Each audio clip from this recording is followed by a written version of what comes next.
The dominance of gold by London has been challenged like never before. We have now the story of three different exchanges, gold exchanges, jockeying for power, and one is definitely losing. This will also explain why UK and by extension Europe is getting more desperate by the day. I have a small infographic that will tell you what is going on in the gold market because I have been long asking this question. If India is one of the highest buyers of gold, how come India never gets to set the price? So this hopefully will answer it. It will also tell you that China is here for good because it has become a dominant player in the gold markets. Here we go. Please like this video, and if you have not already subscribed to our channel, please do subscribe to our channel. Vaidyagrama Healing Village. It's a little piece of heaven on earth that's hiding its plain sight. What's so rare about Vajragrama is the opportunity to just receive so much deep nourishment and care. The global gold market is undergoing a seismic shift, challenging London's century-old dominance. Remember, we've been telling you about suspicions about whether gold is actually still there in the Bank of England vaults or in the Lloyd's, which is the insurance company, whether it still exists or not. So all those rumors, it appears, are now coming to be true. For example, we also talked about tungsten being mixed with the gold bars and being passed off as pure gold.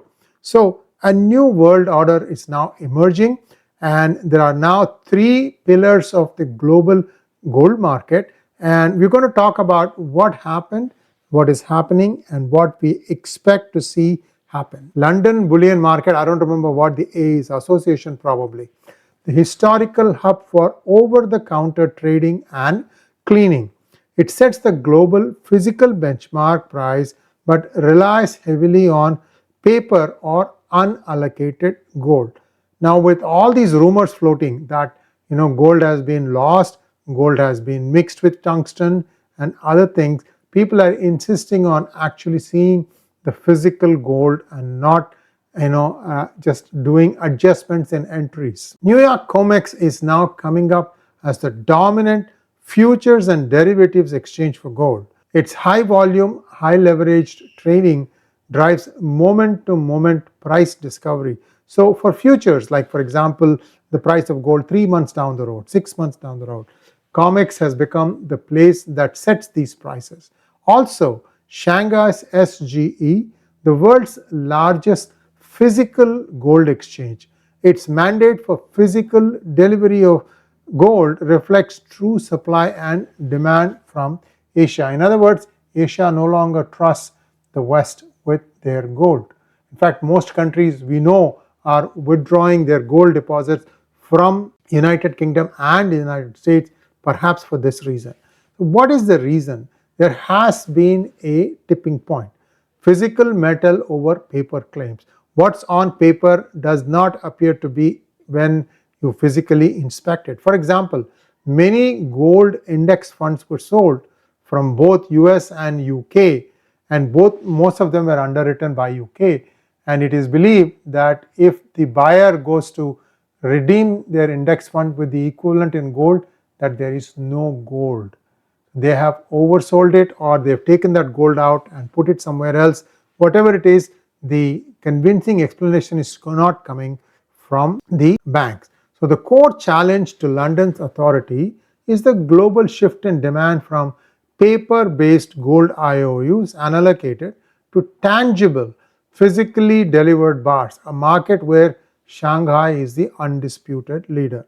LBMA, the gold trading volume is about 500 per day. It's illustrative, and equivalent, this is 500, 400 in COMEX, and this is the COMEX futures, and the physicals is at 150. That gives you relative access, like this is 500, 500 plus 400 plus 10, it's 1050.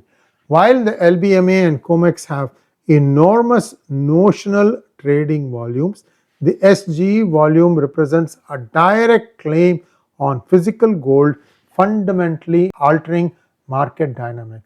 What are the forces now? The forces are reshaping global control. The Shanghai premium. When physical demand in Asia outstrips supply, the price on the SGE rises above the London price the same day for the same quantity of gold. This premium is a clear indicator that the center of gravity for physical price setting is moving east. So that's a good thing for India, although I would like to see India also play a large role here. So you can see the differential.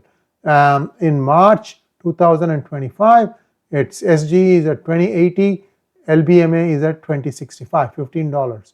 In May, 2150, 2120, $30. In July, 2200, 2150, $50. In September, SGE is 2350, 2280, $70. And now we are in November, it is expected to be 2400 and 2320. These are not this year's, but this is the last year's numbers, but that gives you the trend. Not only that, the central banks are now buying away like nobody's business. Eastern central banks, led by China, are acquiring physical gold at record rates to diversify away from the US dollar. This gold is increasingly stored outside of traditional London vaults, physically moving control.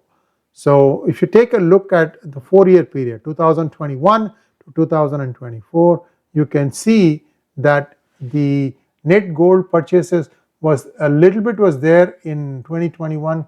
Western central banks was 50 units, and this is in tons. Eastern was 150 tons, but comes 2020, Eastern is 400.